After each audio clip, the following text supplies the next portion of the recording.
నేను మీ అందరి ప్రార్థనలో మా అమ్మను జ్ఞాపకం చేసుకోండి అని ఒక మాట మీతో మనస్ఫూర్తిగా అడుగుతున్నాను. దయచేసి మా అమ్మకు ఆరోగ్యం బాగలేదు. ఆమె చాలా వీక్ అయ్యారు. నేను చిన్నప్పటి నుంచి మా నాన్నను చూడలేదు. నాకు తండ్రి లేడు. మా అమ్మే నన్ను పెంచింది.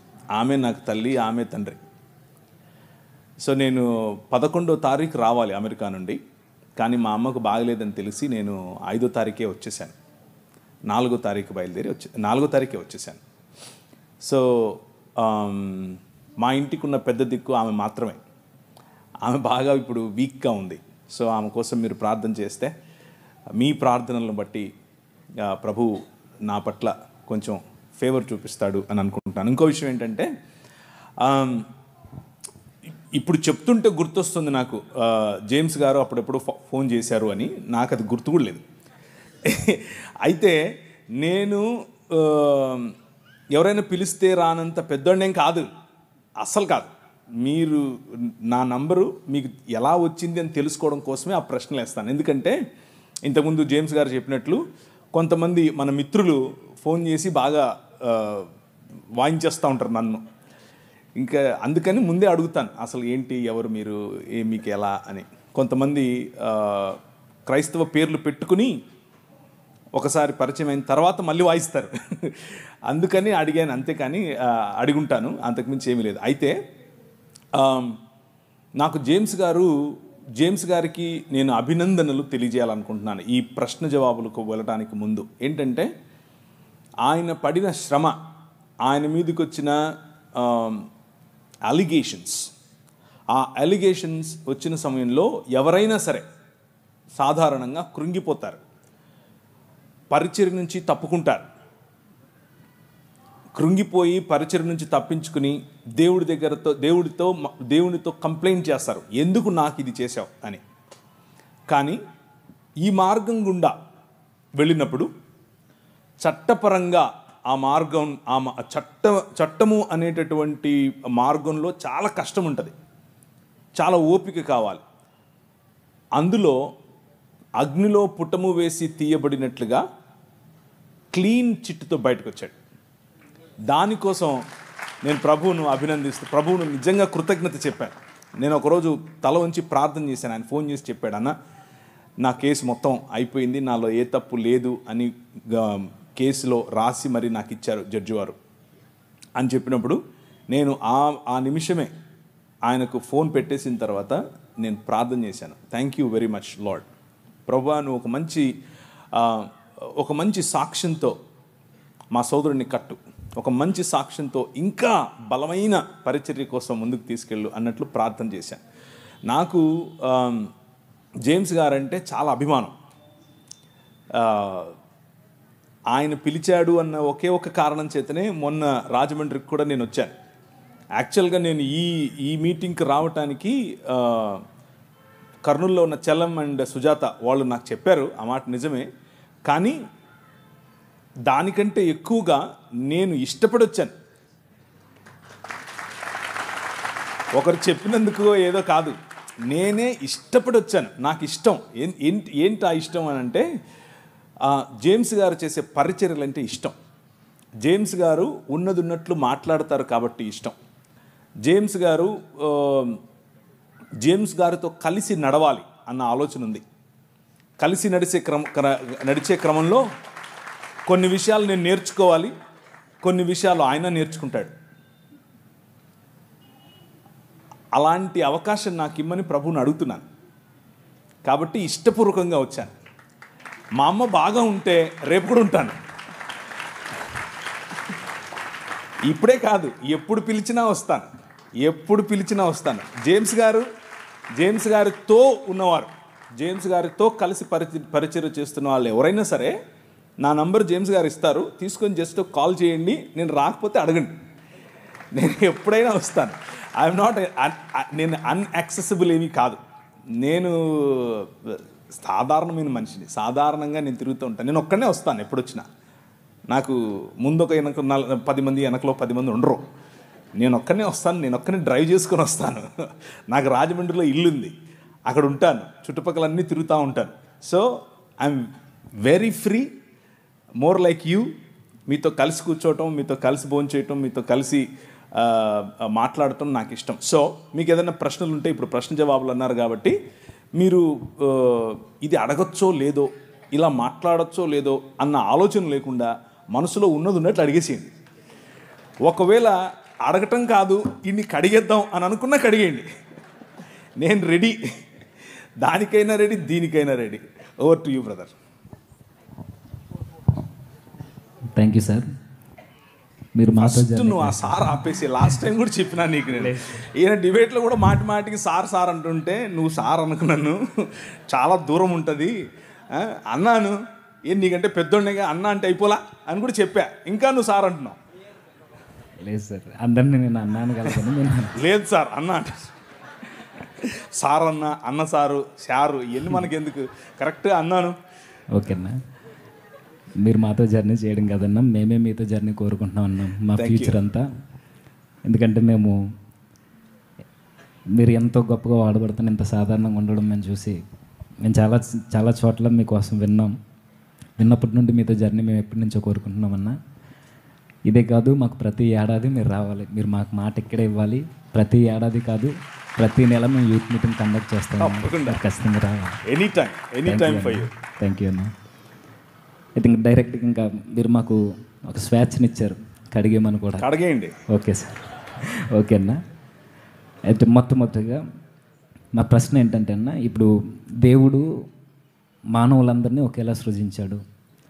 అయితే ఈరోజు మన ఇండియాలో, ప్రాముఖ్యంగా మన భారతదేశంలో ఇన్ని కులాలు, ఇన్ని మతాలు ఇవన్నీ పుట్టుకొచ్చి మనకు కనబడుతున్నాయి, మనుషుల మధ్య వ్యత్యాసాలు.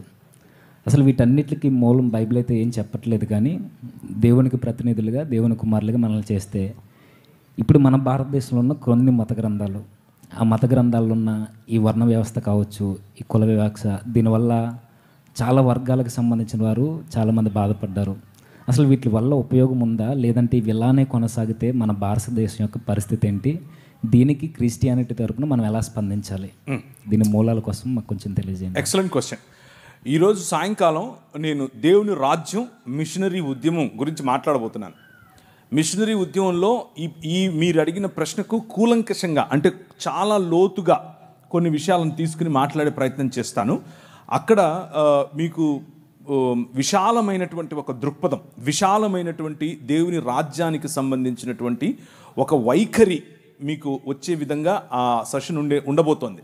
కాబట్టి చాలా క్రిస్ప్గా, అంటే తక్కువ సమయంలోనే ఈ ప్రశ్నకు సమాధానం చెప్తాను. భారతదేశం మాత్రమే కాదు, ఎక్కడెక్కడ మతం ఉంటుందో అక్కడక్కడ విభజన ఉంటుంది. అది క్రైస్తవ మతమైనా సరే. మళ్ళీ చెప్పనా, ఎక్కడెక్కడ మతం విస్తరిస్తుందో అక్కడక్కడ విభజన ఉంటుంది. ఎందుకు అనంటే మతం మానవ కల్పితం, మతం మానవ నిర్మితమైన, మానవ కల్పితమైన ఒక వ్యవస్థ. మతాలు ప్రజల మధ్యలో చిచ్చు పెడతాయి, మతాలు ప్రజలను ఒకరికంటే తక్కువగా చూసే ప్రయత్నం చేస్తాయి. మతం అనేది ఒక విగ్రహం, మతం అనేది ఒక విగ్రహం. అది క్రైస్తవ మతమైనా సరే, డినామినేషనల్ రూపంలో, శాఖ రూపంలో ఉండే విగ్రహం. ఆ విగ్రహం ఎదుటి మనిషిని మనిషిగా గుర్తించటానికి, నా శాఖలో లేకపోతే, నా బాటలో లేకపోతే ఆ మనిషి మనిషే కాదు, ఆ మనిషిని నేను ప్రేమించక్కర్లేదు, ఆ మనిషిని నేను దూరం ఉంచాలి అన్నటువంటి వ్యవస్థ మత వ్యవస్థ. ఆ మత వ్యవస్థ భారతదేశంలో మాత్రమే కాదు, ప్రపంచ యావత్తూ ఉంది. కానీ మీరు అడిగిన ప్రశ్న పర్టికులర్గా భారతదేశం కోసం కాబట్టి, భారతదేశంలో ఉన్నటువంటి ధర్మము 4 పాదముల మీద నడవాలి అని ఏదైతే చెప్పారో, ఆ 4 పాదములు ఏవో కావు. 1 బ్రాహ్మణుడు, 2 క్షత్రియుడు, 3 శూద్రుడు, వైశ్యుడు, శూద్రుడు. ఈ 4 పాదాల మీద నిలబడి ఉండటమే ధర్మం. అదే సనాతనం. సనాతనానికి కుల వ్యవస్థకు వేరు వేరు అర్థాలు లేవు, 2 ఒకటే. ఆ స్ట్రక్చర్ అఖిలాండ కోటి బ్రహ్మాండ నాయకుడు అని పిలువబడినటువంటి దేవుని శరీరముగా ఈ నలుగురిని చెబితే, ఈ 4లోనూ ఈ 4 కులాలలోనూ లేకపోతే వర్గాలలోనూ లేని ప్రజలు దేవునికి బయట చెప్పుల వంటి వారు. లేకపోతే అంటరాని వారు, లేకపోతే మ్లేచ్చులు, దాసులు, దస్యులు, రాక్షసులు, అసురులు అని పిలువబడినటువంటి వారు. సో ఈ ధర్మమును పాటించని వారందరూ కూడా మ్లేచ్చులు, దాసులు, దస్యులు వగేరా వగేరా వగేరాగా చెప్పబడి బలవంతంగా మనిషిని ఆ ధర్మంలోనికి, ఆ మతంలోనికి, దేవుళ్లను సైతం, పండుగలను సైతం మత మార్పిడి చేయగలిగినటువంటి ఏకైక వ్యవస్థ మన భారతదేశంలోనే ఉంది. దాని గురించి తర్వాత మాట్లాడుకుందాం. కానీ క్రైస్తవులుగా మన స్పందన ఏమిటి? క్రైస్తవులుగా మనమేం చేయాలి? క్రైస్తవం అనేది ఒక మతం కాదు. క్రైస్తవం అనేది విశ్వ మానవ ఉద్యమం. మళ్ళీ చెప్తాను, క్రైస్తవం అనేది మతం కాదు. ఇది క్రీస్తు శరీరముగా మానవులందరినీ ఒక చోటికి పోగేసేటటువంటి విశ్వ మానవ ఉద్యమం. ఈ ఉద్యమంలో భాగమే మీరు. ఇది ఒక రాజ్య సంకల్పం. ఆ రాజ్యంలో భాగమే మీరు, ఆ రాజ్య ప్రతినిధులు మీరు. ఈ రాజ్యం, ఈ ఉద్యమం ఏం చెబుతోంది అనంటే, ఇప్పుడు క్రీస్తునందు స్త్రీ అని పురుషుడని తేడా లేదు, మనం ఒకటే. ఇప్పుడు ఈ రాజులో యూదుడని గ్రీకు దేశస్థుడని తేడా లేదు, మనం ఒకటే. ఇప్పుడు ఈ రాజులో బానిస అని లేకపోతే రాజని తేడా లేదు, యజమాని బానిస అన్న తేడా లేదు. అందరూ అన్ని రకాల తోళ్ళు, నల్లవారైనా తెల్లవారైనా, బ్రౌన్గా ఉన్నా, ఎల్లో కలర్లో ఉన్నా, ఎర్రగా ఉన్నా, ఎలాంటి వారైనా సరే దేవుని స్వరూపము, దేవుని పోలిక చొప్పున చేయబడ్డారు. ఇది సువార్తలో మొట్టమొదటి భాగం. ఇది గుర్తు చేయటమే సువార్త. మనిషిని మనిషిగా చూడటమే సువార్త. మనిషిని మనిషిగా ఆలింగనం చేసుకోవటమే సువార్త. ఈ మార్గం, ఇది ఎలా చేయాలి ఈ సువార్తను అనంటే, తండ్రి కుమార పరిశుద్ధాత్మలుగా ఒక్క దేవుడుగా ఉన్నటువంటి మన దేవుడు అనేకమైనటువంటి ప్రజలను పోగేసి ఒకే శరీరముగా వారిని ఆహ్వానించటం, ఒకే కుటుంబంగా బ్రతకటం, ఇది క్రైస్తవ సువార్త. ఇది ఎలా సాధ్యం అనంటే, ప్రభు అయిన యేసు క్రీస్తు ఒక మనిషిగా ఎలా బ్రతకాలో, ఒక మనిషి పాపరహితుడై, ఒక మనిషి మతరహితుడై, ఒక మనిషి కులరహితుడై అందరి కోసం ఒకే సమానమైనటువంటి పంక్తి భోజనం కూర్చోపెట్టి వారితో మాట్లాడుతూ చెప్పిన మాట ఏమిటి అంటే, అంధకార సంబంధమైన దురాత్మ సమూహములను జయించిన తర్వాత, వాటికి ముళ్ళుగా ఉన్నటువంటి మరణాన్ని జయించిన తర్వాత, నేను ఏ మార్గాన్ని అయితే చూపిస్తున్నానో, ప్రేమ, క్షమ, పంచి ఇవ్వటం, అందరి కోసం పాటుపడటం, ఇలాంటి ఒక సమాజాన్ని నేను నిర్మిస్తాను. ఆ సమాజమే మీరు. ఈ సమాజం కేవలం ఈ సమాజం మాత్రమే ఈ సమాజానికి చెందని వారి కోసం ఉనికిలో ఉంది. మళ్ళీ చెప్పనా? కేవలం ఈ సమాజం మాత్రమే ఈ సమాజములో సభ్యులు కాని వారి కోసం ఉనికిలో ఉంది. అది ఈ సమాజానికి ఉన్నటువంటి విశిష్టత. అది విశ్వ మానవ సమాజానికి ఉన్నటువంటి విశిష్టత. అది క్రీస్తు శరీరానికి ఉన్నటువంటి విశిష్టత. కాకపోతే మనకున్నటువంటి సమస్య ఏమిటి అని అంటే, ఈ విశాలమైన దర్శనాన్ని మర్చిపోయి ఇది కూడా ఒక మతమైంది. ఇందులో కూడా శాఖలు ఏర్పరచుకున్నారు. ఇందులో కూడా నేను గొప్ప, నువ్వు తగ్గు అన్నటువంటి ఆలోచనలు తెచ్చుకున్నారు. ఇందులో కూడా నువ్వు స్త్రీ, నేను పురుషుడు అన్న ఆలోచనలు అరువు తెచ్చుకున్నారు. ఎక్కడి నుంచి? చుట్టుపక్కల ఉన్నటువంటి భావజాలాల నుంచి. కానీ మిషనరీలు మనకు నేర్పినటువంటి, మన ముందు నడిచిన మన తల్లిదండ్రులు మనకు నేర్పిన బాట ఇది కాదు. మనకు నేర్పిన బాట, మనందరము ఒకటే, మనందరము ఒక్క తండ్రి పిల్లలం. ఈ సమాజం ఐక్యంగా, భారతదేశం ఐక్యంగా ముందుకెళ్ళాలి అనంటే హోప్ అనేది కేవలము ఈ భావజాలంలో మాత్రమే ఉంది. సాయంకాలం మరింత ఎక్కువగా దాని గురించి మాట్లాడదాం. థ్యాంక్ యూ అన్న. అయితే మీరు చెప్పింది అంత బాగుందన్న. కాకపోతే మరొక చిన్న ప్రశ్న ఇందులో నుండే. ఇప్పుడు క్రిస్టియానిటీ గురించి చాలా మంచిగా మాట్లాడుతున్నారు. అసలు క్రిస్టియానిటీకి మన దేశానికి అసలు సంబంధం లేదు కదా. ఎక్కడో పుట్టిన క్రైస్తవ్యానికి మన ఇండియాకి సంబంధం ఏంటి అసలు?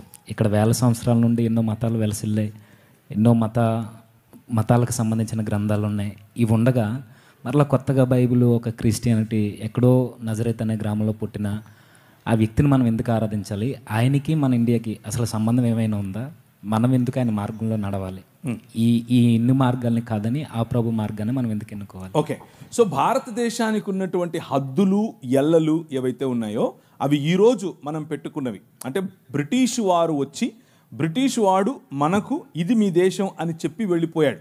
కానీ అంతకుముందు ఇది ఇలా మన దేశం ఇలా ఉండేది కాదు.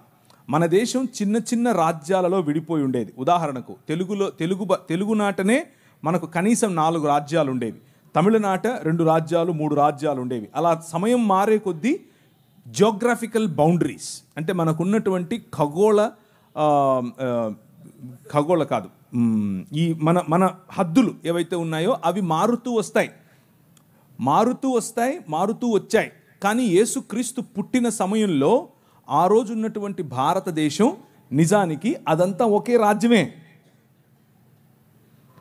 అక్కడ మొదలుకొని ఈ భారతదేశానికి అక్కడ ఉన్నటువంటి దేశానికి లేకపోతే ఇస్రాయేల్ ప్రాంతానికి ఇప్పుడున్నటువంటి సంబంధం కాదు.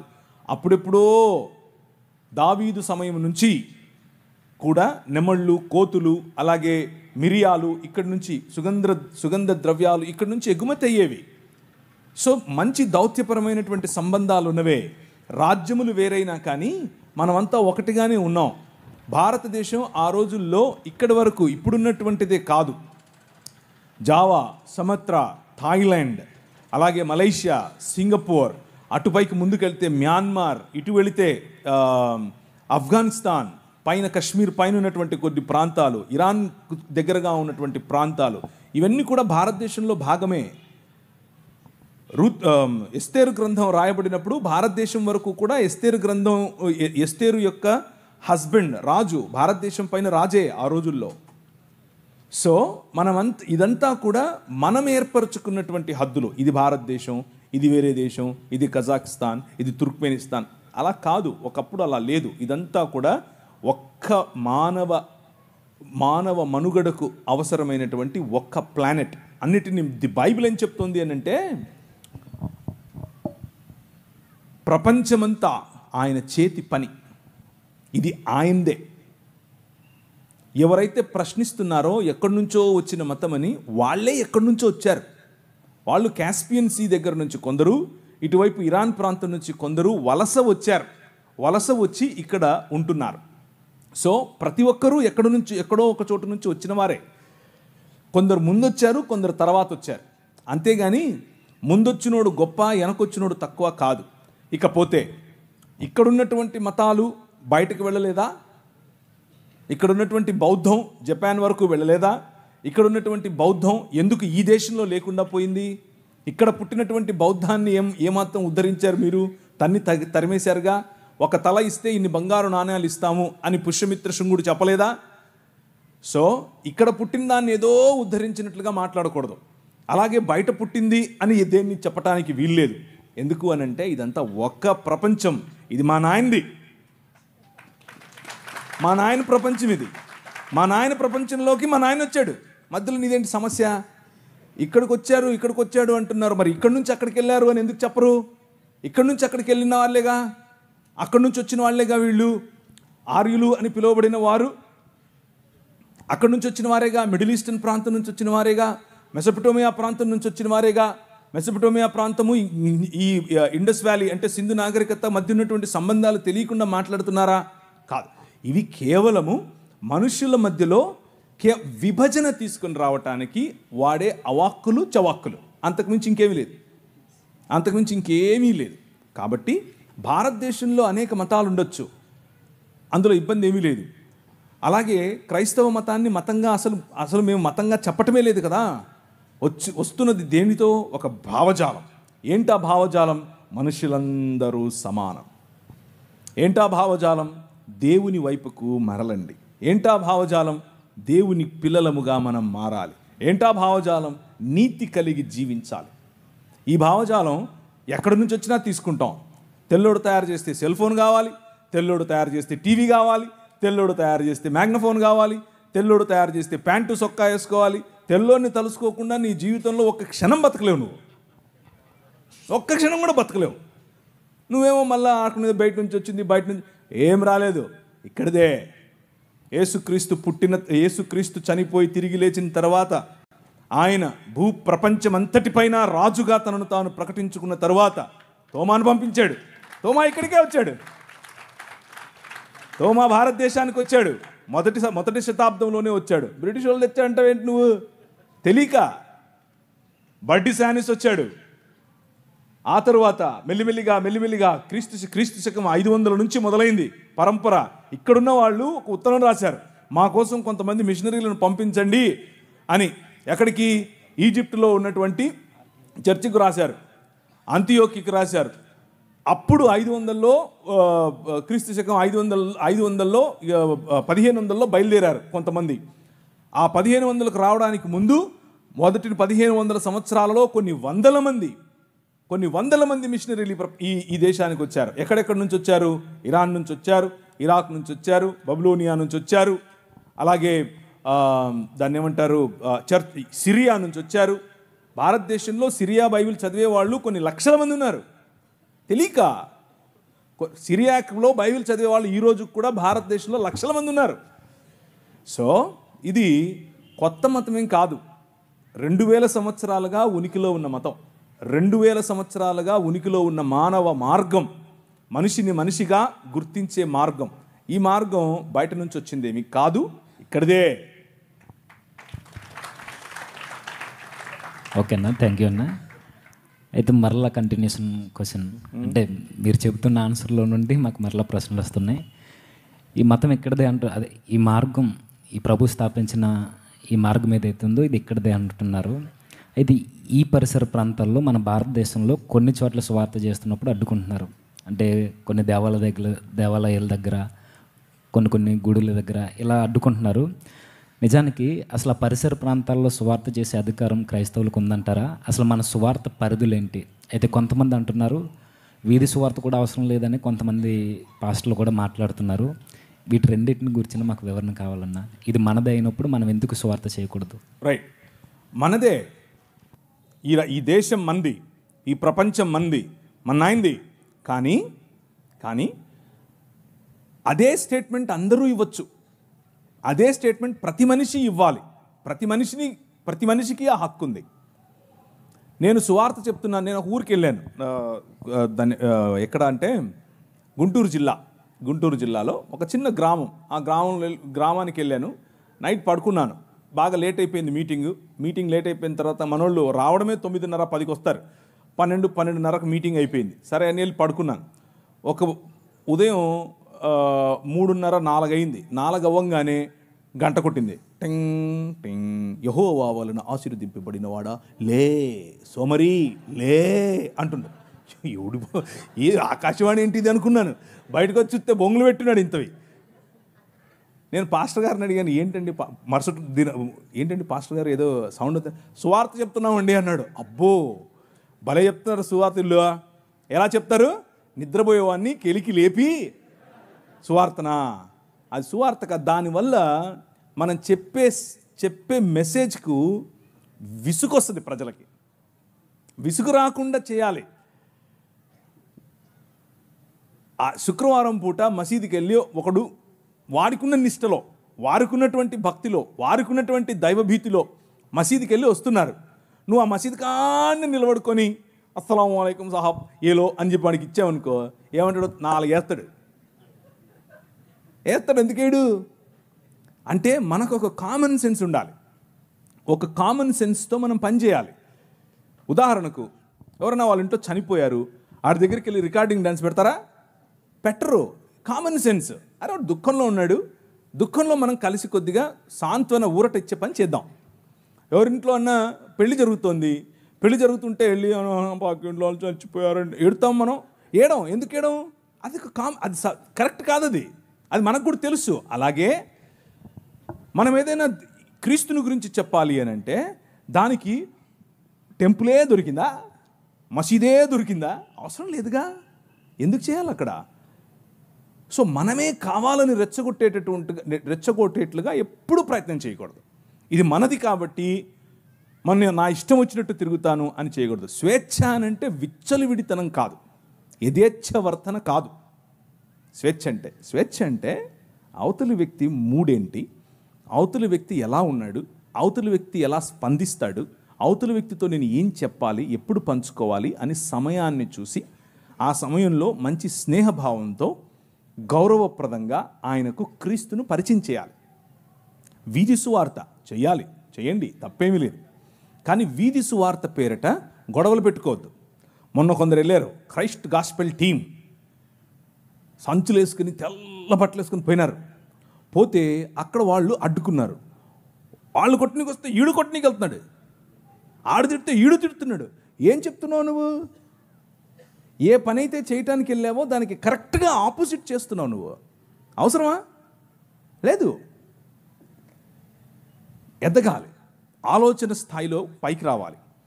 మాధ్యమాలను ఉపయోగించండి. మీరు చేస్తున్నటువంటి ఈ మాధ్యమ పరిచర్య ఎక్సలెంట్. మొన్న జరిగిన డిస్కషన్ 7 లక్షల మంది చూశారు. అందరూ క్రైస్తవులే చూసింటారా? నో. మన మాట ఉప్పు వేసినట్లుగా ఉంటే, మన మాట తగ్గింపుతో ఉంటే, మన మాట అవతలి వారి భావజాలం ప్రకారంగా రెచ్చిపోతూ ఉంటే, మనం మన భావజాలం ప్రకారంగా తగ్గించుకుని మాట్లాడితే ప్రజలను గెలవడం చాలా ఈజీ. ప్రజలను గెలుస్తాం. ఈ భావజాలంతోనే ప్రభువు ఈ లోకాన్ని గెలిచాడు. మనం అలాంటి భావజాలంతోనే సువార్త చేయాలి. సో సువార్త చేయండి, ఇది మన దేశం, కానీ సమయస్ఫూర్తి కలిగి చేయండి. ఉదాహరణకు ఏదైనా వేరే గ్రామానికి మీరు వెళ్తున్నారు, ఇక్కడ నుంచి ఒక టీం వేసుకుని, అక్కడ ఉంటారు కదా క్రైస్తవులు. ఒకవేళ ఉంటే వారికి ఇన్ఫామ్ చేయండి, మేము వస్తున్నాం, మేము పనిచేయాలనుకుంటున్నాం, మీకు సమయం వీలైతే మాకు తోడుగా ఉండండి, మేము చేస్తాం, వెళ్ళండి. దగ్గరున్నటువంటి వాళ్ళతో ముందు పీస్ పర్సన్ అంటారు, అంటే ఒక సహృదయం ఉన్న వ్యక్తిని కలుపుకోండి, అక్కడ కలిసి చేయండి, మళ్ళీ ఎవరి దారిన వాళ్ళు వెళ్ళిపోండి, ఇబ్బంది ఏమీ లేదు. అలాగే మాధ్యమాలను వాడుకోండి, అలాగే టెక్నాలజీ వాడండి, సెల్ ఫోన్స్ వాడండి, వాట్సాప్ వాడండి, ఫేస్బుక్ వాడండి. ఇవన్నీ మీరు చేసేవే, కొత్తవేం కాదు. అన్నిటినీ మించి స్నేహం వాడండి, స్నేహపూర్వకంగా ప్రజలను పట్టండి, గృహదర్శనాలు చేయండి. ఇవన్నీ ఏం కాకుండా ఊరికే పోయి చేతిలో ఉన్నది నువ్వు వాడు మూడేంటో తెలియదు, వాడు ఎలా ఉన్నాడో తెలియదు, ఇదిగో నువ్వు నమ్ముకుంటే పరలోకం మొత్తం లేక నరకం మొత్తం, దేవుడు నిన్ను 65 చేసేస్తాడు, ఈ మాటలన్నీ చెప్తే ఎవరండి వినేది? ఎవరు వినరు. మనం చెప్పే దాంట్లో మనకు క్లారిటీ ఉండదు, వినే దాంట్లో వాళ్ళకు క్లారిటీ ఉండదు. అలా వద్దు. ఒక స్ట్రక్చర్డ్ వేలో, ఒక పద్ధతిగా గనక మనం చేస్తే మనం చాలామందిని గెలవచ్చు. సో నా ఆన్సర్ ఏంటంటే, ఇది మన దేశం, కానీ సమయస్ఫూర్తితో ప్రజలను ఆకర్షించే విధంగా, ఆకట్టుకునే విధంగా సువార్త పరిచర్యను చేయండి. సువార్త పరిచర్యలో క్రీస్తును, రాజును పరిచయం చేయటం మన ఆలోచన, అంతేకాని మన మతాన్ని పరిచయం చేయటం కాదు. అక్కడే మనం తప్పుదారి పడుతున్నాం. ఓకే అన్న, థ్యాంక్ యూ అన్న. రాజును పరిచయం చేయడం మాత్రమే మనం చేయమంటున్నారు. మన ప్రభువుని పరిచయం చేస్తున్నప్పుడు కొన్ని ప్రశ్నలు లేదా కొన్ని పరిస్థితులను ఎదుర్కోవాల్సి వస్తుంది. ఈ వీధి సువార్త చేస్తున్నప్పుడు కానీ, ఈ బయట వీధి జరుగుతున్నప్పుడు కానీ, అయితే గురువుల ప్రస్తావన ఎలానే వచ్చింది కాబట్టి సువార్త ప్రకటనలో మాకు ఎదురవుతున్న పరిస్థితులు ఏంటంటే, మీరు మీటింగ్లు పెడితే మేము వస్తున్నాం, మీరు ఏదైనా మీకు సంబంధించిన కేకులు ఏమైనా ఇస్తే మేము తింటున్నాం, వాళ్ళప్పుడు మేము విగ్రహాలకు అర్పించేది పెట్టినప్పుడు మీరు ఎందుకు తినట్లేదు? ఈ ప్రశ్న ఎక్కువగా క్రైస్తవులు మేము ఎదుర్కోవడం జరుగుతుందన్నా, ఇది దీని మీద డిబేట్ కూడా జరిగింది. మీరు వచ్చారు, అయితే ఆ రోజు మరి సమయం ఒకవేళ అక్కడ ఉన్న పరిస్థితులను బట్టి మీరు ఏమీ మాట్లాడలేదు. తర్వాత మీరు చేసిన వీడియో కూడా క్రైస్తవ ప్రపంచాన్ని చాలా ఆదరించింది. ఈ రోజు కూడా సభాముఖంగా ఇలాంటి ప్రశ్నలు మాకు ఎదురవుతున్నప్పుడు మేము ఎలా స్పందించాలి? అసలు విగ్రహాలు పెట్టినవి వాళ్ళు పెడుతున్నప్పుడు మేము తిని ఇప్పుడు వాళ్ళకి సువార్త చెప్పాలా, లేదంటే ఆ పరిస్థితుల్లో మేము ఎలా యుక్తిగా నడుచుకోవాలి? Practical questions. ఇవన్నీ ప్రాక్టికల్గా దైనందిన జీవితంలో మనం ఎదుర్కొనేవి. ఇవి తెలుసుకోవాలి, వీటి గురించి ఆలోచించాలి. వీటి గురించి ఒపీనియన్స్, అంటే మన ఉద్దేశాలు ఒక్కొక్కరికి ఒక్కొక్క రకంగా ఉండొచ్చు, ఉద్దేశాలు వేరు రకంగా ఉండొచ్చు. కానీ నాకు అర్థమైన బైబిల్ గ్రంథంలో నుంచి నేను అర్థం చేసుకున్నది నేను మీకు చెప్తాను. దీన్ని నేను ఇది కరెక్ట్ అని నమ్మి చెప్తున్నాను. ఉదాహరణకు ఒక హిందూ మిత్రుడు ఉన్నాడు, లేకపోతే ముస్లిం మిత్రుడు ఉన్నాడు, ముస్లిం మిత్రుడు వాళ్ళ ఇంట్లో పండుగ చేసుకుంటున్నారు, రంజాన్ పండుగ చేసుకుంటున్నారు. పండుగ చేసుకుని ఇఫ్తార్ పార్టీకి పిలిచాడు. ఇఫ్తార్ భోజనం పెడుతున్నాను రండి అని పిలిచాడు. ఇఫ్తార్కి వెళ్ళి భోజనం చేయడంలో ఇబ్బంది ఏమీ లేదు. అలాగే ఈరోజు కనుమ. ఈ కనుమ దినాన మన హైందవ మిత్రులు వాళ్ళ ఇంట్లో మామూలుగా దాన్ని ఏమంటారు, మా ఊళ్ళల్లో అయితే అలసంద వడలు చేస్తారు. అలసంద వడలు, మంచి కోడి కూర చేస్తారు. పిలుస్తారు. పిలిచినప్పుడు వాళ్ళ ఇంటికి వెళ్తాం, వాళ్ళతో కలిసి భోజనం చేస్తాం, తప్పేమీ లేదు. అలాంటి విందులు, అలాంటి భోజనం తప్పు కాదు. కానీ ఇక్కడే కొంచెం జాగ్రత్త వహించాలి. ఏంటంటే, మేము మీ ఇంటికి వచ్చినప్పుడు మీరు కేక్ పెడితే తిన్నారు, మేము మీ ఇంటికి వస్తాం, మీ భోజనం పెడితే తింటాం, అంతవరకు ఓకే. కానీ మీరు కేక్ పెడితే మేము తిన్నాం, మేము ప్రసాదం పెడితే మీరు తినండి అంటే ప్రాబ్లం. ఏంటా ప్రాబ్లం? కేకు మనం ఏది ప్రసాదంగా పంచం. ఎప్పుడు ఎవరైనా పంచుతున్నారు మీరు? మనమేం పంచం. మన దగ్గర ప్రసాదాలు లేవు. మనం ప్రసాదాల బ్యాచ్ కానే కాదు. మనం ఒక బల్ల పెడతాం, ఆ బల్ల క్రీస్తు శరీరం, అది ప్రసాదం కాదు. అది వచ్చి తింటే రోగాలు పోతాయి, అది వచ్చి తింటే దేవుడు బ్లెస్సింగ్స్ ఇస్తాడు, ఇలాంటి ఏం లేవు మనకి. ఇది దేవుని బల్ల. మనందరము ఒక్క సమాజం, మనలో అందరిలో ఒకే రక్తం ప్రవహిస్తుంది. ఆయన మన కోసం తన శరీరాన్ని విడిచాడు అన్నటువంటి ఆయన విమోచన కార్యాన్ని జ్ఞాపకం చేసుకునే కేవలము బాప్తీసము పొందిన ఆయన అనుయాయులైన, ఆయన శిష్యులైన వారికి మాత్రమే పెట్టబడిన బల్ల. అది ఎవరికి పంచంగా మనం పంచం. అలాగే వారి దేవీ దేవతలకు అర్పించిన వాటిని తీసుకోము కూడా. మనం పంచము, వారిస్తే తీసుకోము. చాలా క్లియర్గా చెప్తున్నానా? మనం పంచేది లేదు, వాళ్ళు ఇస్తే తీసుకోవాల్సిన అవసరము లేదు. అలాగని చెప్పి అవతల వారు నొప్పించాల్సిన అవసరం ఏమీ లేదు. ఎందుకు నొప్పించాలి? దయ్యానికి పెట్టావు, నువ్వు రాయికి పెట్టావు, నువ్వు ఈ స్టేట్మెంట్స్ అన్నీ అక్కర్లేదు. అది కరెక్ట్ కాదు. అలా చెప్పటం వల్ల అవతల వ్యక్తిని పోగొట్టుకుంటాం. అలా మనం దురుసుగా ఉండకూడదు. చాలా సున్నితంగా మాట్లాడచ్చు. సోదరా, చాలా థ్యాంక్ యూ, మీ భక్తి భావాన్ని నేను మెచ్చుకుంటున్నాను, మీలో ఇంత భక్తి ఉంది, చాలా సంతోషం, మీరు నన్ను కూడా గౌరవిస్తూ మీరు ఏదో ఇస్తున్నారు, కాకపోతే మిమ్మల్ని నేను గౌరవించాలి కదా. నేనేదో ఇది స్వీట్ తిన్నట్టు తిన్నాను అనుకోండి, అది మీకు నొచ్చుకుంటారు. మీరు అలా వద్దు. నేను నా విశ్వాసంలో ఇలాంటి విగ్రహార్పితములు తీసుకోవద్దు అని చెప్పారు, కాబట్టి నన్ను దయచేసి ఏం అనుకోకే. కానీ నీతో పాటు రావాలా, వస్తా, ఎక్కడికి వెళ్దాం చెప్పు, మీ ఇంటికి వద్దామా, భోజనం చేద్దామా, చేస్తా చెప్పు. ఇలా మనం స్నేహాన్ని పెంచుకోవచ్చు. కానీ సత్యాన్ని కూడా చెప్పాలి. సత్యం చెప్తూ స్నేహాన్ని పెంచుకోవాలి. వాళ్ళేం నొచ్చుకోరు. ఒక్కసారి గనక మనము తగ్గింపుతో, నిజమైన మనస్సుతో వాళ్ళను, మన సహోదరులను యాక్సెప్ట్ చేస్తూ వాళ్ళని ఈ విషయం చెప్పి, మేము ఎలాగైతే మీకు బల్ల పంచమో అలాగే మీరు కూడా నాకు ఇది ఇవ్వకండి అని చెప్పటం వల్ల తప్పేమీ లేదు. అలా చెప్పిన తర్వాత వారితో కలిసి బయటికి వెళ్ళారు, ఒక రెస్టారెంట్కి వెళ్ళారు. ఆ రెస్టారెంట్లో వాడు ఎవరికి సమర్పించాడో మనకు తెలీదు. అది హలాల్ చేసి పట్టుకొచ్చాడా, కోషర్ చేసి పట్టుకొచ్చాడా, లేకపోతే ఏదైనా రాయి దగ్గర పెట్టాడా, లేకపోతే ఇంకేదైనా చేసి వచ్చాడా, అది మనకు తెలీదు. డబ్బులు ఇవ్వాలి, కొనుక్కోవాలి, ఇద్దరం కలిసి ఛాయ్ తాగాలి, బిర్యానీ తినాలి, ఎవరిలో కలుపుకోవాలి. అది ప్రసాదం ఏం కాదు. మీకు అర్థమవుతుందా నేను చెప్పేది? సో అందులో ఏం కెమికల్ లేదు, అందులో ఏదో వేరే శక్తులు వచ్చి మీకు పట్టేటి ఏమీ లేవు. కానీ ఎప్పుడైతే మీరు ఇది మా దేవునికి అర్పితమైనటువంటి భోజనము, ఇది మీరు తింటే మీకు లబ్ధి, ఇది మీకు మంచిది, ఇది ప్రసాదము అని మీకు ఇస్తారో, అప్పుడు దాన్ని ఏకీభవించి వారితో, అవునా నాకు కావాలి అని మీరు ఎప్పుడైతే వారితో ఏకీభవిస్తారో, అప్పుడు మీరు వారి భావజాలంతో ఏకీభవించినట్లు. వారి భావజాలం ఏమిటిది? వారి భావజాలం విగ్రహము అనే భావజాలం.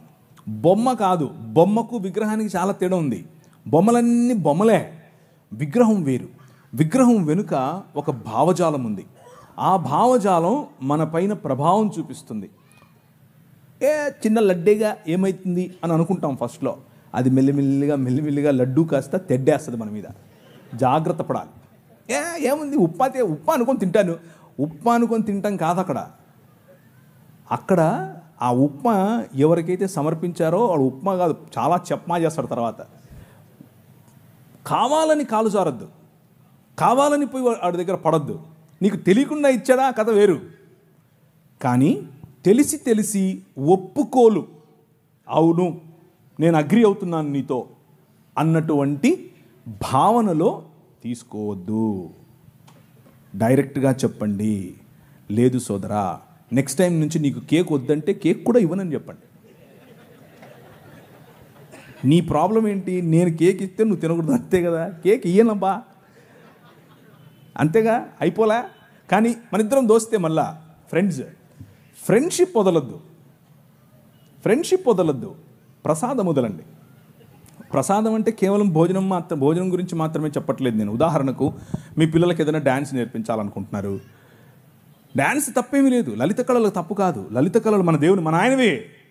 కానీ మా నాయన దగ్గర కాకుండా ఆడేనో ఒక ఆయన ఉంటాడు నటరాజు అని, ఆయన దగ్గరికి వెళ్ళి ముందు ఇట్లా పెట్టి అయ్యొద్దు. ఆ డ్రామాలు మనకొద్దు, మన పిల్లలకి అది అస్సలు వద్దు. ఒక్కసారి చేశారా అది జీవితాంతం పట్టుకుంటుంది. మీ నాట్యం అంతా కూడా అక్కడికే వెళ్తుంది. నీ తండ్రికి ఆరాధనగా ఉండదు. నీ పాట పాడేటప్పుడు ఎవరిని తలుచుకుంటున్నావు, ఎవరు నీ మధ్యలో ఉంటున్నారు, ఎవరికి ఆరాధనగా నీ పాట, నీ పని. కొంతమంది పని కేవలం డబ్బు కోసం చేస్తారు. ఆ డబ్బు మీకు విగ్రహం. కేవలం ప్రసాదం దగ్గర ఉప్మా దగ్గర అది అక్కడ ఆగకండి. ఇది చాలా పెద్ద కాన్సెప్ట్. కొంతమందికి కులం ఒక విగ్రహం. ఆ దాని కిందనే బతుకుతూ ఉంటారు. పెళ్లి చేయాలంటే కులం కావాలి, భోజనం చేయాలంటే కులం కావాలి, ఎవరి దగ్గరికైనా వెళ్ళాలంటే కులం కావాలి. అసలు మనోడా కాదా అదొక విగ్రహం. ఆ విగ్రహార్పితం నువ్వు యాక్చువల్గా అప్పుడు. సో విగ్రహం అనేది నిన్ను మనిషి స్థాయి నుంచి తగ్గిస్తుంది, పశు స్థాయిగా మారుస్తుంది. మెల్లిమెల్లిగా దాని భావజాలం నీ పైన పట్టి పీడిస్తుంది. సో సెనో, వద్దు అని చెప్పండి. నేనైతే అలాగే చెప్తాను, నాకు ఏ సిగ్గు లేదు ఈ విషయంలో. కానీ వద్దని చెప్పి నేను పోగొట్టుకున్న ఫ్రెండ్ లేడు, ఎవ్వరు లేరు. నొప్పించాల్సిన అవసరం లేదు. ఇదొక భ్రమ. ఏంటా భ్రమ అంటే, వద్దు అని చెప్తే అవతలోడు నొచ్చుకుంటాడండి. ఏం నొచ్చుకోడు, ఆడు నొచ్చుకుంటాడో లేదో తెలియదు, కానీ నువ్వు నొచ్చుకుంటున్నావు ముందు. అది నీ సమస్య.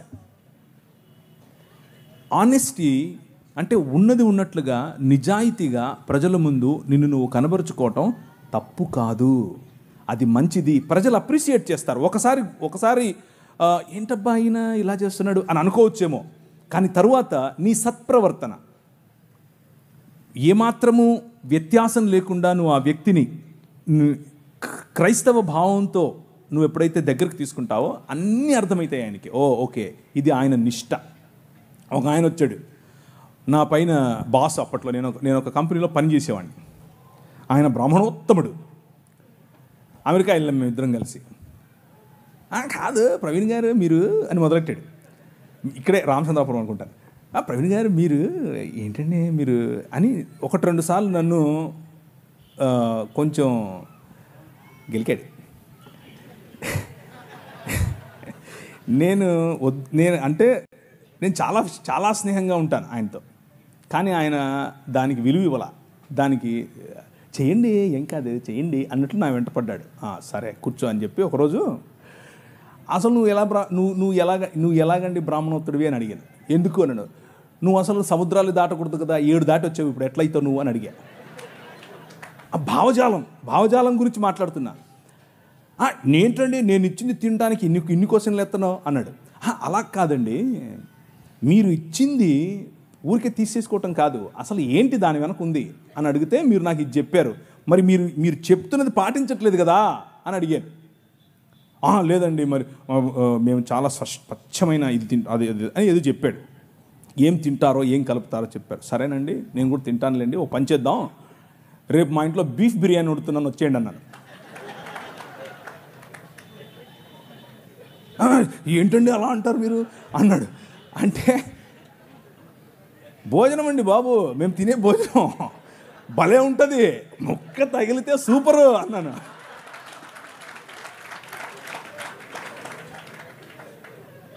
మీరు ఏ విధంగా ఇది తినడానికి జంకుతున్నారో మీ నిష్టలో ఇది తినకూడదు అన్నది మీ భావన, తినరు. అలాగే మా నిష్టలో అది తినకూడదు అన్నది భావన, దాన్ని అర్థం చేసుకోండి. అంతేగాని పద్దానికి వచ్చి మీరు ఇలా క్వశ్చన్ చేస్తే నేను కూడా క్వశ్చన్ చేయాల్సి వస్తుందని చెప్పాను. బీఫ్ బిర్యానీ సూపర్ ఉంటుంది, దోశ వేసి పెడతా అన్నాను. బీఫ్ వండి దోశ బీఫ్ ఏంటండి ఆ కాంబినేషన్ ఏంటండి? నేను అన్నాను భలే ఉంటుందండి బాబు, మీకు తెలియదు సూపర్ ఉంటుంది. ఇంకా మా ఊళ్ళల్లో సంగటి చేస్తారన్నాను. సంగటి ఆయనకి తెలియదు, అర్థం కావట్లేదు ఆయనకి, సంగటి ఏంటి అంటున్నాడు. అంటే కడపకు రండి ఒకసారి, బీఫ్ వేసుకుని సంగటి వండుకుని దాంట్లో నెయ్యి పోసి తింటే సప్పా సూపర్. ఆయన తట్టుకోలేక చెవులు మూసుకెళ్ళిపోయాడు. టచ్లోనే ఉన్నాడు, ఇంకా ఫ్రెండే, కానీ అర్థం చేసుకున్నాడు. ఆయన నన్ను పెస్టర్ చేయటం, నన్ను ఒత్తటం, నన్ను కావాలని ఒత్తేది నేను ఒత్తితే ఎలా ఉంటుందో అర్థం చేసుకుని ఆపేశాడు. సో ఫ్రెండ్షిప్ మంచిది, ప్రజలను కోల్పోవద్దు, కానీ నీ విశ్వాసం అంతకంటే ముఖ్యం. నీ విశ్వాసం అంతకంటే ముఖ్యం. నువ్వు రోడ్డు మీద నిలబడి సువార్త చెప్పటం ఎంత ముఖ్యమో, నీ ఫ్రెండ్ దగ్గర నిలబడుకొని నేను క్రీస్తును మాత్రమే అనుసరిస్తాను అని చెప్పటం అంతే ముఖ్యం. నువ్వు ఆడిచ్చిందల్లా తీసుకొని తింటే నువ్వు అది చెప్పటం లేదని అర్థం, నీ సాక్ష్యం లేదని అర్థం. సో ఒకరిని గెలవటం కోసం అబద్ధం చెప్పక్కర్లేదు, సత్యం చెబుతూనే గెలవచ్చు. ఆ ప్రయత్నం చేయండి, ఉపయోగపడుతుంది. థ్యాంక్ యూ అన్న. దీనికి కంటిన్యూషన్ అన్నమాట.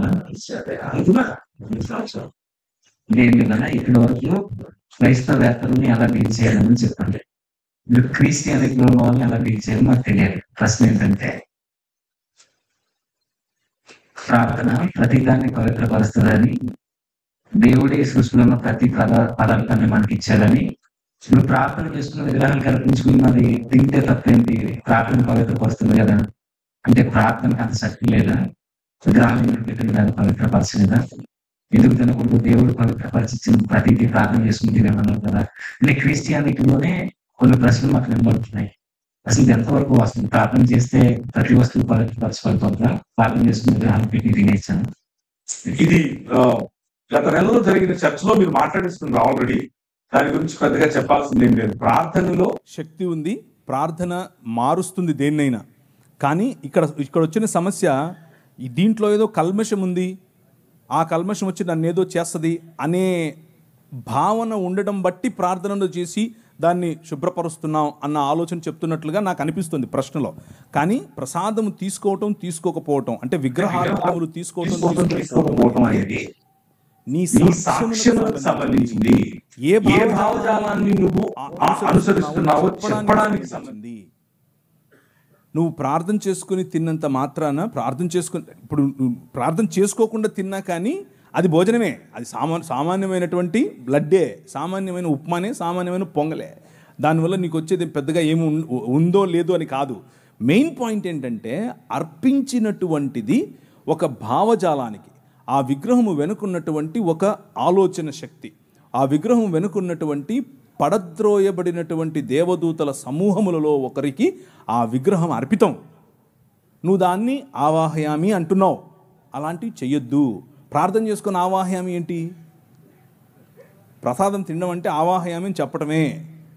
ప్రార్థన చేసుకుని పిలవాలా? పిలిచేవాళ్ళను ప్రార్థన చేసుకుని సరే నేను ఏకీపిస్తున్నానని ప్రార్థన చేసుకుని ఏకీపించాలా?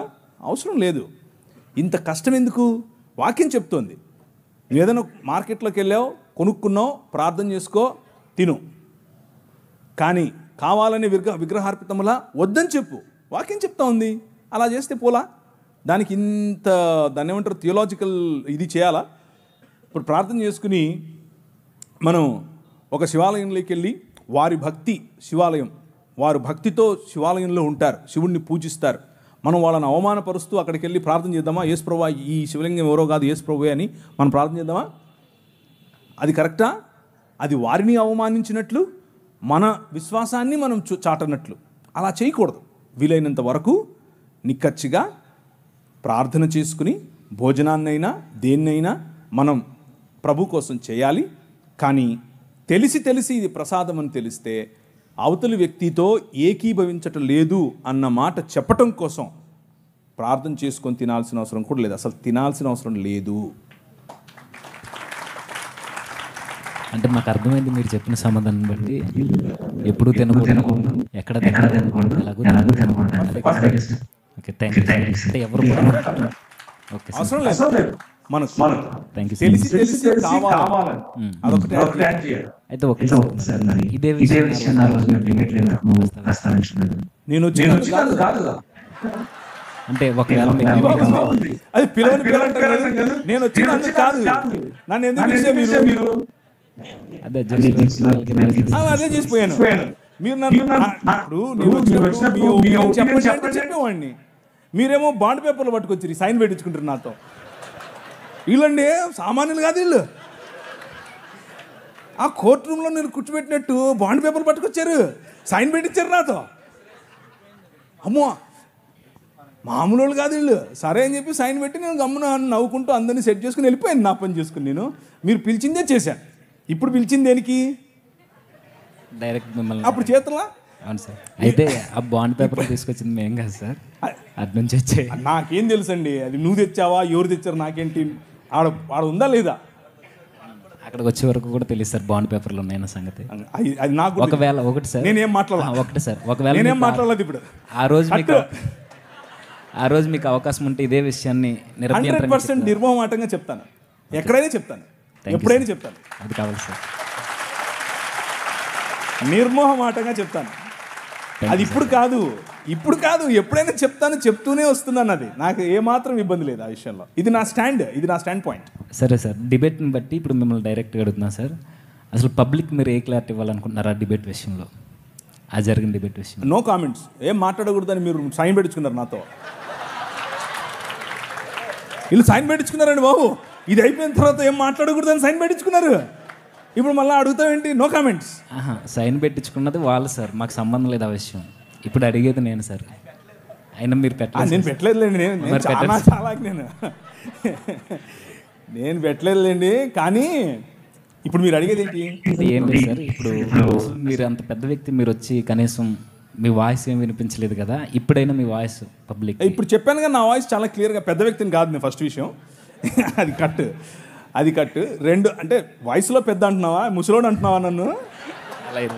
ఇప్పుడే అయ్యగారితో ఆశీర్వాదం తీసుకున్నాను. అయ్యా మీలాగా నేను 90 ఏళ్ళు బతకాలి అని ఆశీర్వాదం చేయండి అని ఇచ్చారు కదా, తల మీద చేయబెట్టి. సో నా స్టాండ్ ఇదే, విగ్రహార్పితములు తినద్దు. విగ్రహార్పితములలో ఉన్న పాటలు పాడొద్దు. విగ్రహార్పితములైన నాట్యం చేయొద్దు. విగ్రహార్పితములైన కులం పాటించొద్దు. విగ్రహార్పితమైన మతం వద్దు. విగ్రహార్పితంగా ఉండేటటువంటి ఉద్యోగం చేయొద్దు. విగ్రహార్పితంగా ఉండేటటువంటి దాసోహం చేయొద్దు. ఎవరికి? మన రాజు యేసే. Jesus is the king of all. మధ్యలో ఏ విగ్రహం లేదు. ఇంకా గట్టిగా చెప్పాలా? లేదు సార్, ఇంతకన్నా ఏమవుతుందన్నా, మీ నుంచి ఇదే కోరుకున్నాం మేము. ఎందుకంటే మీలాంటి వారు మాట్లాడితే ఈ క్రిస్టియన్ సొసైటీకి ఒక చక్కని సమాధానం దొరుకుతుందని మీరు మాకు ఇచ్చిన స్వేచ్ఛలో నేను ఈ మాట్లాడడం జరిగింది. ఇంకొక విషయం ఏంటంటే, యాక్చువల్గా క్రిస్టియన్స్కు ఈ క్లారిటీ ముందు నుంచి ఉంది.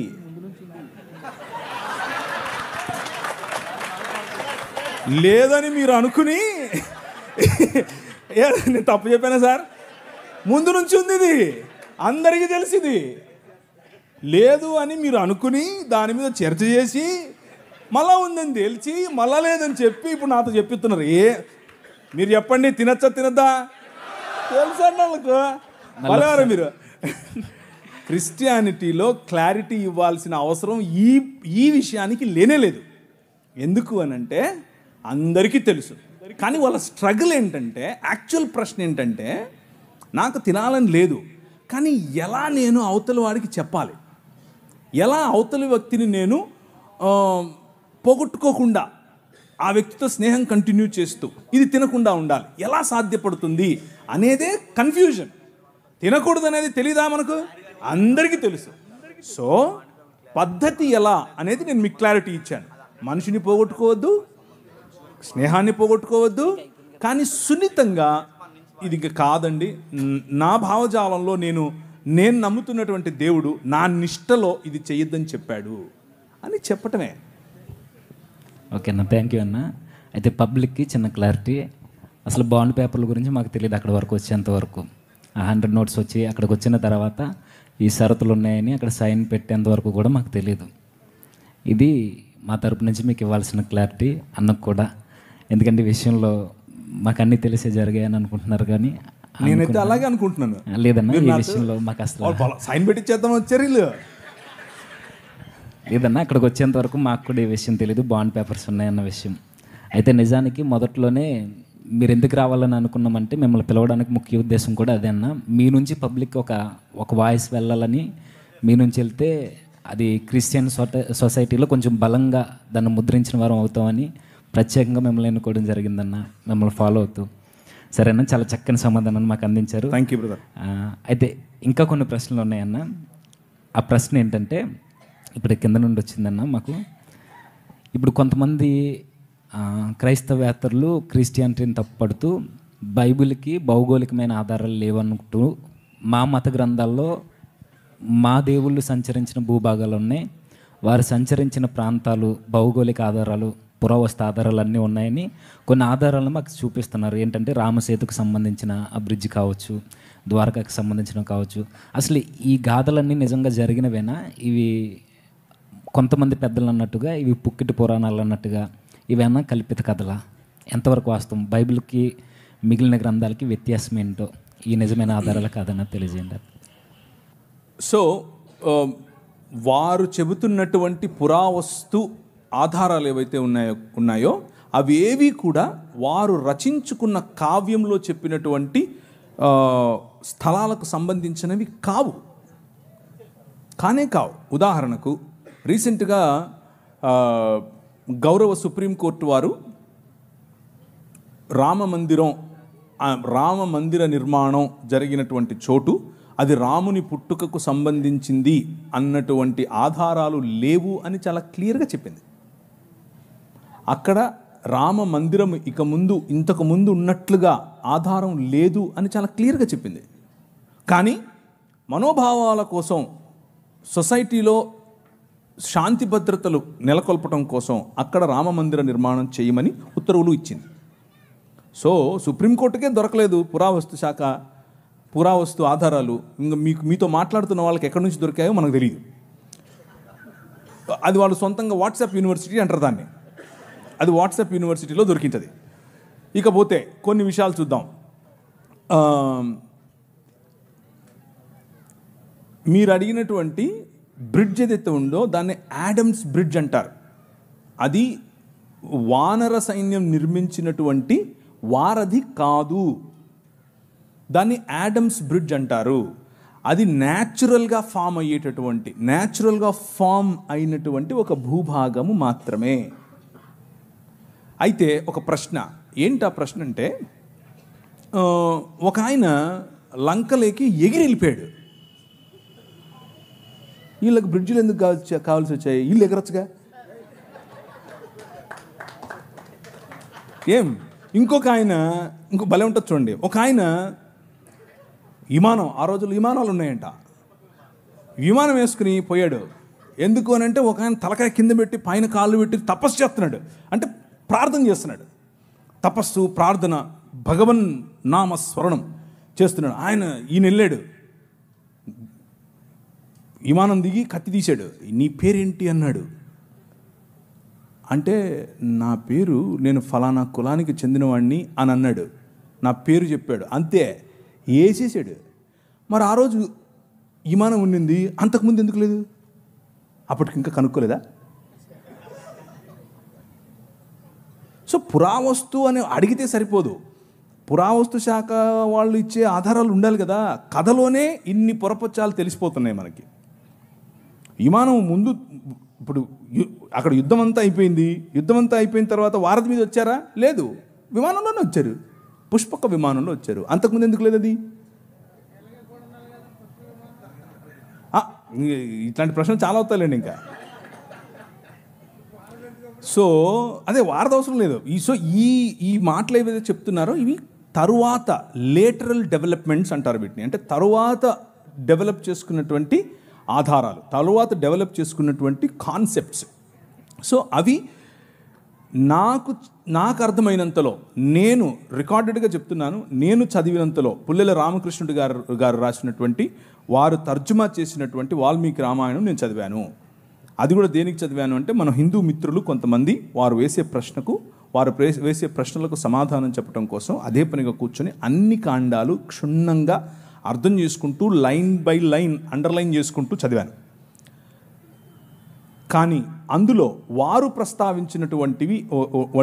ప్రస్తావించినటువంటి స్థలాలు కానీ, వారు ప్రస్తావించినటువంటి మనుషులు కానీ, వారు ప్రస్తావించినటువంటి కోటలు కానీ, వారు ప్రస్తావించినటువంటి భారతంలో కూడా వారు ప్రస్తావించినటువంటి ఇళ్ళు కానీ ఏదీ ఇప్పుడు మనకు లభ్యంగా లేదు, ఏదీ మనకు అందుబాటులో లేదు. ఒకవేళ ఉంటే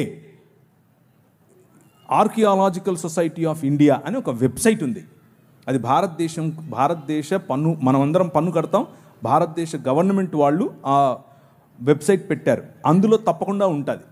లేదు, బౌద్ధానికి ఉంది, జైనానికి ఉంది, క్రైస్తవానికి ఉంది. అశోకుడు జీవించిన కాలంలో శిలాఫలకాలు పెట్టాడు. అందులో అరమైక్ భాష ఉంది, అందులో తమిళ భాష ఉంది, అందులో పాలి ధమ్మలిపి ఉంది. సంస్కృతం లేదు, హిందీ లేదు, ఏం లేదు. సో ఇది ఈ పురావస్తు శాఖకు సంబంధించినటువంటి ఆధారాలు, ఉదాహరణకు లిపి, ఉదాహరణకు ఉదాహరణకు శిలా శాసనములు, ఉదాహరణకు మందిరములు, ఇలాంటివేవి కూడా వాళ్ళు చెప్తున్నట్లుగా లక్షల సంవత్సరాల క్రితం ఉన్నాయి, ఏమీ లేవు. అదంతా బూటకం. కొద్దిగా ఎప్పటి నుంచి మొదలైంది ఈ ఆధారాలు దొరకటం అని అంటే, క్రీస్తు శకం 2 AD తర్వాతనే దొరికాయి. 2 AD తర్వాత, దానికి ముందు క్రీస్తు పూర్వం ఎటువంటి ఆధారాలు కూడా వీరు చెప్తున్నటువంటి వాటికి దొరకలేదు. రాతపూర్వకంగా లేదు, సంస్కృతపూర్వకంగా లేదు, లిపిపూర్వకంగా లేదు, పుస్తకపూర్వకంగా లేదు, ఏదీ లేదు. క్రీస్తు పూర్వం ఉన్నటువంటి ఆలయాలు అన్నీ కూడా బౌద్ధానికి చెందినవే. సో పుష్యమిత్ర శృంగుడు తన జీవిత చరిత్రను రాముడి జీవిత చరిత్రగా రాయించాడు అన్నది ఒక థియరీ ఉంది. అది కూడా అయ్యుండే అవకాశం ఉంది అని అంటున్నారు. అంతేగాని కొత్తగా ఇప్పుడు వచ్చి అప్పుడెప్పుడో లక్షల సంవత్సరాల క్రితం నుంచి మేము ఉన్నాం అని అంటే దానికి పురావస్తు శాఖకు సంబంధించినటువంటి ఆధారాలు లేవు. సింపుల్ కాన్సెప్ట్ అర్థం చేసుకోండి. మనిషి వనవాసిగా ఉండి, ఆ తర్వాత మెల్లిమెల్లిగా రాతి యుగం, ఆ తర్వాత మెల్లిమెల్లిగా లోహయుగం, అంటే మెటల్ ఉపయోగించిన యుగం. దీనికి పురావస్తు శాఖ వాళ్ళు డేట్స్ వేసి పెట్టారు, ఎప్పటి నుంచి ఎప్పటి వరకు ఈ యుగం, ఎప్పటి నుంచి ఎప్పటి వరకు ఈ యుగం అని. మెటల్ ఇన్వెంట్ చేసిన తర్వాత వచ్చినటువంటి యుగం ఏదైతే ఉందో, రాతి యుగం తరువాత, మెసొపటోమియా తరువాత ఈజిప్షియన్ సివిలైజేషన్, అంటే మోషే సమయం, ఆ సమయానికి మెటల్ డెవలప్ అయింది, ఆ సమయానికి లోహం డెవలప్ అయింది. కనుకనే మొట్టమొదటిసారి రథాల వాడటం, మొట్టమొదటిసారి గుర్రాలు రథాలు కలిపి వాడటం ఈజిప్షియన్ సివిలైజేషన్లో మనం చూస్తాం. గుర్రాలు ఆ తరువాత దాదాపు కొన్ని వందల సంవత్సరాల తర్వాత మెల్లిమెల్లిగా ఈ జంబూక ద్వీపం అని పిలువబడినటువంటి భారత ఇండియన్ సబ్ కాంటినెంట్ అనేదైతే అంటున్నామో ఆ ప్రాంతాలకు వచ్చాయి. గుర్రాలు వచ్చింది మోషే తరువాత యుగంలో, మోషే మరియు ఈజిప్షియన్ సివిలైజేషన్ తరువాతి కాలంలో, అంటే క్రీస్తు పూర్వం మహా అయితే 1000 సంవత్సరాలు. అప్పుడు గుర్రాలు వచ్చాయి, రథాలు వచ్చాయి. లక్షేళ్ల క్రితం గుర్రాలు రథాలు ఎక్కడి నుంచి వస్తాయి? ఇంత చిన్న ప్రశ్న రాదా మనుషులకి? లేవు. అది మీరు అడిగిన ప్రమాణంలోనే ఆర్కియలాజికల్ సర్వే ఆఫ్ ఇండియా వాళ్ళే ఒప్పుకున్నది అది. రీసెంట్గా ఐఐటి ఖరగ్పూర్ వాళ్ళు ఇలాంటి ఒక క్యాలెండర్ సృష్టించి ప్రజల్లో ఈ సనాతన ధర్మం అనే కాన్సెప్ట్ను ఐఐటి వాళ్ళు, ఇండియన్ ఇన్స్టిట్యూట్ ఆఫ్ టెక్నాలజీ, వాళ్ళకి ఏం పని మతంతో, వాళ్ళు కూడా ఈ వాట్సాప్ యూనివర్సిటీ మొదలుపెట్టారు. వాళ్ళ కోసం మేము రెగ్యులర్గా వాళ్ళకు వినిపించాల్సినటువంటి మంత్రాలు వినిపిస్తూనే ఉన్నాం. అది కాదు, దానికి ఆధారం లేదు, ఏ ఆధారము లేదు. కానీ ఇప్పుడు మీరు అదే బైబిల్ని తీసుకోండి. వారు బైబిల్లో చెప్పిన ఇశ్రాయేలీలు చేసిన నిర్మాణంలో భాగమైనటువంటి పిరమిడ్స్ ఉన్నాయా? ఉన్నాయి. ఇశ్రాయేలు మాట్లాడుతున్నటువంటి ప్రదేశాలు ఉన్నాయా? ఉన్నాయి. ఐగుప్తు దేశం ఉందా? ఉంది. నది ఉందా? ఉంది. యొర్దాను నది ఉందా? ఉంది. ఎర్ర సముద్రం ఉందా? ఉంది. బెత్లెహేమ్ ఉందా? ఉంది. యెరూషలేం ఉందా? ఉంది. తెలవీవ్ ఉందా? ఉంది. తూరు పట్టణం ఉందా? ఉంది. తర్షీష్ ఉందా? ఉంది. ఏది లేదు. ప్రతి ఒక్కదానికి ఎవిడెన్స్ ఉంది. ఫలానా రాజు ఫలానా సమయంలో ఫలానా చోట ఫలానా జనాభా లెక్కలేశాడు, అప్పుడు యోసేపు మరియను తీసుకెళ్ళాడు. వెళ్తే మనకు తెలీదా? కైసర్ అగస్తస్ ఏం చేశాడు, కైసర్ తిబేరియస్ ఏం చేశాడు, వాళ్ళు ఏ విధంగా జనాభా లెక్కల కోసం అందరినీ వెళ్ళమని చెప్పారు. This is all recorded, tracked. So ఆ రోజు ఉన్నటువంటి హిస్టోరియన్స్ జోసిఫస్ కావచ్చు, ప్లైనీ కావచ్చు, టాసిటస్ కావచ్చు, వాళ్ళు రాసినటువంటి లేఖలు ఈ రోజుకు మనకు అందుబాటులో ఉన్నాయి. సో ఎక్స్ట్రా బిబ్లికల్ సోర్సెస్ మనకు అందుబాటులో ఉన్నాయి. ఆ ఎక్స్ట్రా బిబ్లికల్ సోర్సెస్ ఉన్న కారణం చేత మనం బైబిల్ నమ్మక్కర్లేదు. బైబిల్కే అవన్నీ తర్వాత వచ్చి మళ్ళీ లైన్ అవ్వాలి. ఎందుకంటే Bible it self is a historical book. అందులో చరిత్ర చాలా స్పష్టంగా రాశారు. గలతీ ద్వీపం ఈ రోజుకుందా? ఉంది. స్మిర్నా ఉందా? స్మిర్నా అంటే ఈరోజు ఉన్న సిరియాలో ఉన్న ఇజ్మీర్ అనే సిటీ. ప్రతి సిటీ ఈరోజు మనం కొన్ని మునిగిపోయాయి, కానీ మెజారిటీ ఆఫ్ ప్లేసెస్ ఈ రోజుకు ఉన్నాయి. అంతటా పౌలు ఇటలీను పటాలమునకు వెళ్ళను. ఇటలీ కనిపిస్తుందా ఈరోజు? లేదా? ఎస్. ఆయన అరియపెగస్ అనేటటువంటి ఉందా? లేదా? ఈ రోజుకు ఉంది. సో బిబ్లికల్ డేటా, బైబిల్కి ఉన్నటువంటి డేటా ఒకవేళ తీసి దానికి ఉన్న ఆర్కియలాజికల్ ఎవిడెన్స్ ఒక తక్కెడలో ఒక పక్క పెడితే రెండో పక్క వీళ్ళ పుస్తకాలు అన్నీ కలిపి తర్వాత ముస్లింల పుస్తకాలు అన్నీ కలిపి ఆ తర్వాత ఇంకా ఏమేమి ఉన్నాయో అన్నీ కలిపి బౌద్ధం తప్ప, బౌద్ధానికి చాలా ఎవిడెన్సెస్ ఉన్నాయి. ఇవి పెడితే ఇలా ఉండేది ఒక ఇంచు కూడా పైకి లేదు. ఎందుకంటే ఏం లేదు ఇక్కడ, ఏమీ లేదు ఇక్కడ అంతా ఉంది. సో మీరు అరిస్టాటిల్ నమ్ముతారు, అరిస్టాటిల్కి ఎవిడెన్స్ లేదు. మీరు అలెగ్జాండర్ ది గ్రేట్ నమ్ముతారు, అలెగ్జాండర్ గ్రేట్ ఎవిడెన్స్ లేదు. యేసు ప్రభుకు ఎవిడెన్స్ ఉంది. అరిస్టాటిల్ పంపగా వచ్చిన దాన్ని ఏమంటారు, గ్రీక్ ప్రపంచాన్ని జయించాలనుకున్నటువంటి ఈ అలెగ్జాండర్ ది గ్రేట్ వారి పిల్లల ఒకడైనటువంటి ఈ శంగులు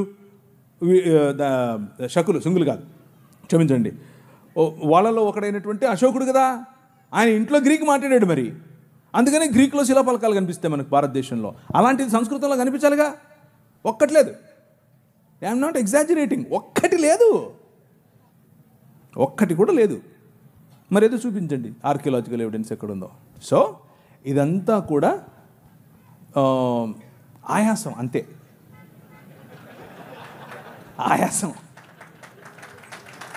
ఆయాసం తప్ప ఏమీ లేదు. ఎందుకంటే ఇక్కడ సబ్జెక్ట్ ఉంది, అక్కడ ఏమీ లేదు కాబట్టి ఆయాసపడాలి. నీకు అని చెప్పాలి. అవతలుడు ఏం అనక ముందే మనమే అనేసామనుకో, అవతలుడు ఏమండు కదా అని. అలా ఏం కాదు, మనం ప్రశ్నిస్తూనే ఉంటాం. రైట్? ఓకేనా, థ్యాంక్ యూ అన్న. అయితే ఇప్పటివరకు మీరు చెప్పిన సమాధానం బట్టి మాకు అర్థమైంది బైబిల్ ఒక పరిశుద్ధమైన గ్రంథం అని, దీనికి చాలా ఎవిడెన్స్ ఉన్నాయని. అయితే ఇంతే పరిశుద్ధమైనది అయితే ఈ మధ్య చాలా ప్రశ్నలు మాకు వినబడుతున్నాయి. ఇలాంటి పరిశుద్ధ గ్రంథంలో, ఇలాంటి దైవ గ్రంథంలో లోతు సందర్భం కావచ్చు, దావీదు గారు చేసిన తప్పులు కావచ్చు, యోధా గారు చేసినవి కావచ్చు, ఇలాంటి కొన్ని ఇబ్బందికరమైన పరిస్థితులు రాసినప్పుడు దేవుని గ్రంథం అయితే, ఇన్ని ఎవిడెన్స్ ఉన్నది నిజమైన గ్రంథం అయితే ఇలాంటి సందర్భాలు, లోతు తన కుమార్తెలతో పాపం చేయడం, దావీదు తప్పు చేయడం, ఇలాంటివి రాశారు. ఇది ఎలా దైవ గ్రంథం అవుద్ది? మా దాంట్లో ఇలాంటివి ఏమీ లేవన్నట్టు చెప్తున్నారు. నిజానికి వారి గ్రంథాలు అలాంటివి ఏమీ లేవా? ఇక్కడ మనుషులు చేసినవి చూపిస్తూ తప్పుపడుతున్నారు దేవుని. ఓకే, బైబిల్ పరిశుద్ధ గ్రంథం కాబట్టి మనుషులు చేసిన తప్పులు కూడా చెబుతుంది. బైబిల్ పరిశుద్ధ గ్రంథం కాబట్టే ఆ పరిశుద్ధ గ్రంథానికి సంబంధించిన దేవుణ్ణి ఆరాధించేవారు వారు కూడా మనుష్యులే. ఆ మనుష్యులు చేసిన తప్పులు అందరికీ తెలియాల్సిందే. దేవుడు న్యాయ నిర్ణేతగా లోతు, తన పిల్లలు, దావీదు, అలాగే తామారు, ఇలా అందరూ వారి జీవితాల్లో చేసినటువంటి తప్పులను ఎత్తి చూపిస్తుంది. మొత్తానికి బైబిల్ ఏం చెప్తుంది అని అంటే, దేవుని రాజ్య వారసులుగా కాకుండా సొంత రాజ్య నిర్మాణాలు, సొంత ఆలోచనల్లో బ్రతికితే మనిషి ప్రతి ఒక్కడు పాపమే చేస్తున్నాడు అన్నది చెబుతుంది బైబిల్. దానికి మినహాయింపు కేవలము యేసుక్రీస్తు మాత్రమే. మళ్ళీ కొత్తగా ఒకరు వచ్చి చెప్పక్కర్లేదు మనకు, మీ దావీదు ఇలా చేశాడు, ఆడు ఇలా చేశాడు. మాకు తెలిసేది, వి నో దాట్. అది మా దేవుడే రాయించాడు కాబట్టే పరిశుద్ధమైన దేవుడు, రాయించాడు కాబట్టే పరిశుద్ధమైన పుస్తకం. కప్పిపెట్టుంటే ఆయన పరిశుద్ధమైన దేవుడు ఎలా అవుతాడు? కప్పిపెట్టుంటే అది పరిశుద్ధమైన పుస్తకం ఎలా అవుతుంది? అది కేవలము ఒక అజెండాతో వచ్చిన పుస్తకం అవుతుంది. కానీ అవతలి వారు అలా కాదు. అవతలి వారి పరిస్థితి అది కాదు. అవతలి వారి పరిస్థితి ఏమిటి అని అంటే, ఎవరైతే దేవుళ్ళుగా, ఎవరైతే దేవతలుగా తమను తాము ఆ పుస్తకాలలో ప్రకటించుకున్నారో వారు మిగిలిన వారిని మోసముతోనూ, సెక్షువల్ అల్యూర్మెంట్ అంటే లైంగిక ఆకర్షణతోనూ, వయలెన్స్తోనూ, రేప్తోనూ, స్వయంగా పిల్లలను సొంత పిల్లలతో శారీరక ఏచ్ఛలు తీర్చుకోవటంతోనూ దేవుళ్ళు ఆ పని చేసినట్లుగా వారి పుస్తకాలు చెప్తున్నాయి. సో బైబిల్కు మిగిలిన పుస్తకాలకు ఉన్న తేడా ఏమిటి అని అంటే, బైబిల్ మనుష్యులు చేసిన తప్పులను ఎత్తి చూపిస్తుంది, కానీ దేవుడు ఆ చేసిన తప్పులను సమర్థించకుండా వారిని సరైన మార్గంలో పెట్టడం కోసం తన కుమారుడైనటువంటి యేసు క్రీస్తును పంపాడు. కానీ మిగిలిన పుస్తకాలు అలా కాదు.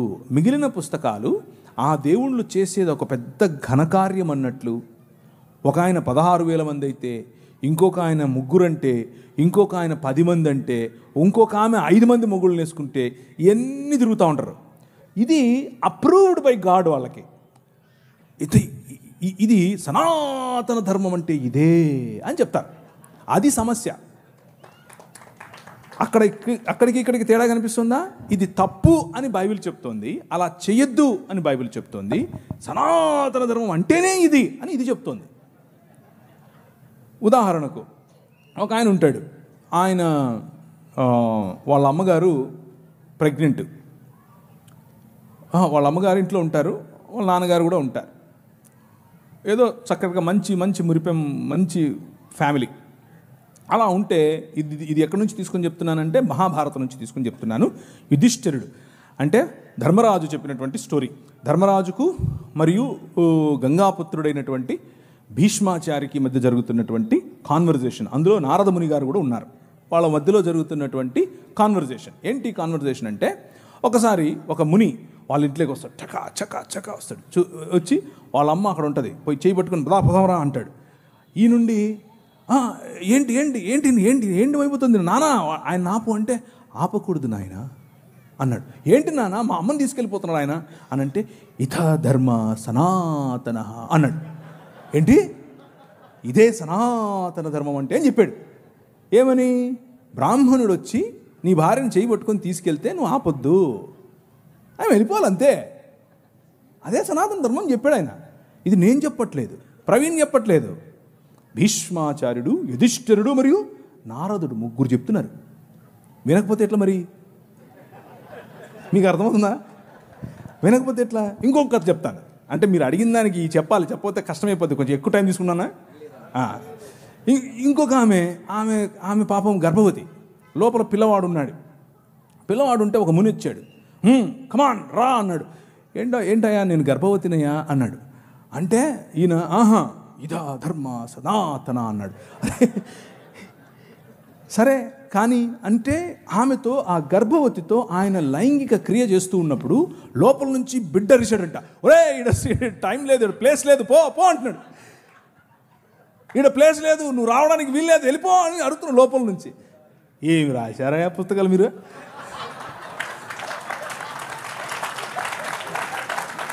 మీరు వచ్చి బైబిల్ని అడుగుతారా? ఏమన్నా ఉందా ఇది?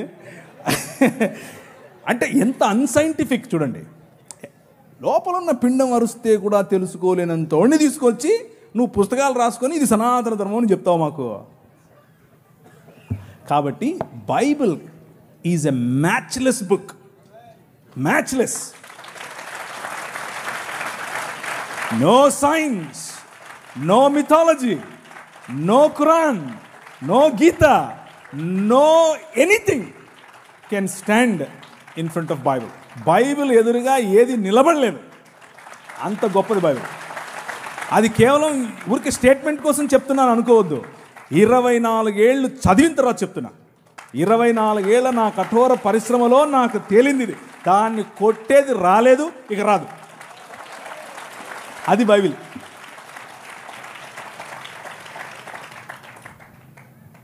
ఇంకా థ్యాంక్ యూ అన్న. ఇంకేం లేవన్నా, నిజంగా మీ ఆన్సర్ చూసిన తర్వాత ఇంకేం అడగాలని లేదు నాకు. Thank you very much. You have been a great audience. మళ్ళీ త్వరగానే కలుద్దాం. కాకపోతే లాస్ట్లో ఇంకో చిన్న మాట చెప్పి నేను ముగిస్తాను. దయచేసి ఇప్పుడు నేను చెప్పిన మాటలు, ఇప్పుడు నేను ఇచ్చిన స్టేట్మెంట్స్ ఇవేవి కూడా అవతలి వారిని నొప్పించడం కోసం కాదు, అవతలి వారిని పోగొట్టుకోవటం కోసం కాదు, అవతలి వారి కంటే నేను గొప్ప అని చెప్పుకోవటం కోసం కాదు. బైబిల్ మీద బురద చల్లితే అలా చల్లకండి, అది కరెక్ట్ కాదు. ఒకవేళ బురద చల్లాలనుకుంటే ఇదిగో మీ భావజాలంలో చాలా బురద చల్లే అవకాశం ఉంది అని చెప్పటం కోసం మాత్రమే. అలాగే విన్న మీరు ఈ కంటెంట్ తీసుకుని దొరికినోడు ప్రతి ఒక్కడిని ఇలా నీకు తెలుసా అని మొదలుపెట్టకండి. ఇలాగ ఉందటగా అందుకు కాదు నేను చెప్పింది. డిస్క్లైమర్ ఇది. అలా చేయబాకండి, అది కరెక్ట్ కాదు. ఇది ఒకవేళ మనల్ని ప్రశ్నిస్తే తిరిగి ప్రశ్నించటం కోసం ఉపయోగపడేది మాత్రమే తప్ప కావాలని గోక్కుని అవతలి వాడికి ఏదో తలంబ్రాలేసి పంపిద్దాం అనేది చేయకండి. అలా చేయకూడదు. ఈ మధ్య క్రైస్తవ లోకంలో ఈ ఒరవడి పెరిగింది. అది చేయకూడదు. అది తప్పు. అది మనకు, మన పిల్లలకు, మన భవిష్యత్తుకు చాలా అపాయకరం. మన సమాజం ప్రేమ సమాజం, మన సమాజం క్షమా సమాజం, మన సమాజం తగ్గించుకునే సమాజం. మనం అలాగే ఉందాం, మన పిల్లలకు అదే నేర్పుదాం. అలా కాకుండా అతివాదంలోకి వెళ్ళామనుకోండి, అతివాదం మన పిల్లల భవిష్యత్తును నాశనం చేస్తుంది. మన దేశం, మన ప్రజలు, మన బంధువులు, మన తోటివారు, మన సొంతవారు, వారు హిందువులైనా, ముస్లిములైనా, క్రైస్తవులైనా, ఏ దేవుణ్ణి నమ్మని వాళ్ళైనా అందరూ మన వాళ్ళే. అందరినీ కలుపుకొని పోవాలి, అందరితో మంచిగా ఉండాలి. కాదు కూడదు అని కొద్దిగా వాళ్ళు అతిగా మాట్లాడితే వాళ్ళకు మంచి భోజనం చాలా నవ్వుతూనే పెట్టాలి, చక్కగా వడ్డించి పంపించాలి. Okay, thank you.